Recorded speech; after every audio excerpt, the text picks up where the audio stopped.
Republican Mike Gallagher, Congressman, Wisconsin, member of the House Armed Services Committee. Sir, good morning to you, and thank you for being with us today.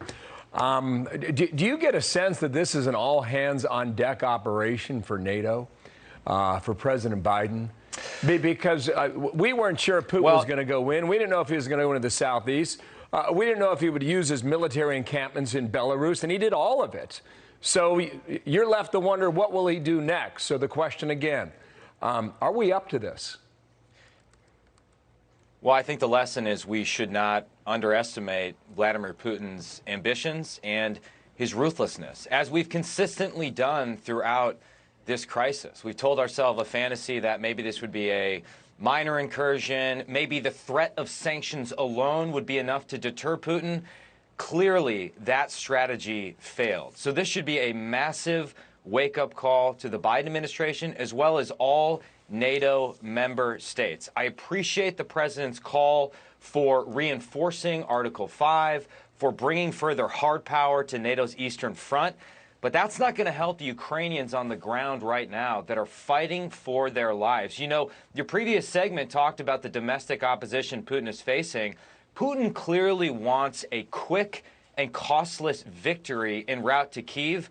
Our job right now is to make this the opposite, to turn this into a painful and long slog for Putin, turn it into his version of Afghanistan that expedited the downfall of the Soviet Union after they executed an invasion in 1979. We still have options. What we lack is will and courage to execute those options. So, Congressman, Amy Kellogg just reported on this report that apparently Russia and the Ukrainians are saying, well, maybe we could talk, or the Russians are saying, well, maybe we'll send a delegation and talk. That would basically end in regime change, right? And a puppet regime would be put in. If this idea of talks are on the table, should Zelensky do that? Well, I think the list of demands from Putin would be long. One would be that Zelensky has to leave. Two, Ukraine would have to forego any future attempt to join NATO. And then three, Ukraine would have to recognize Russia's sovereignty over Crimea, and as well as the independence of the Donbass region. That would be a massive, I think, victory for Vladimir Putin.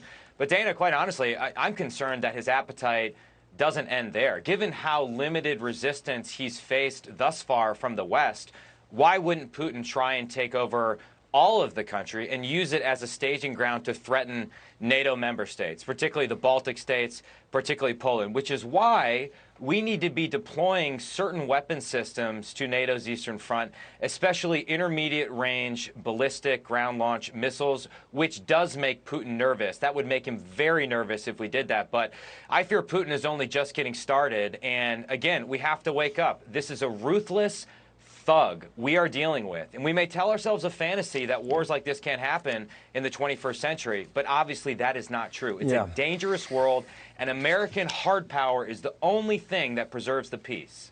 You have seen reports that we're not privy to. How would you characterize what you're hearing behind the scenes about what his intentions could be?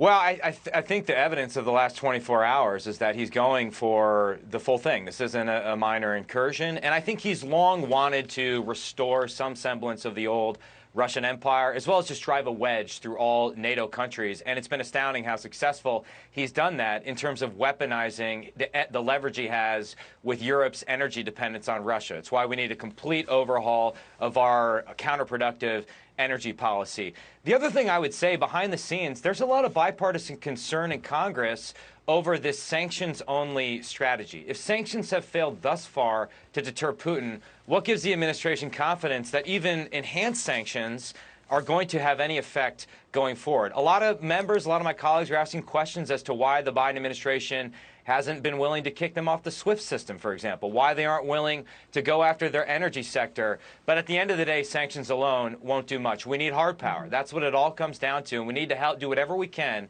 to put hard power in Putin's path.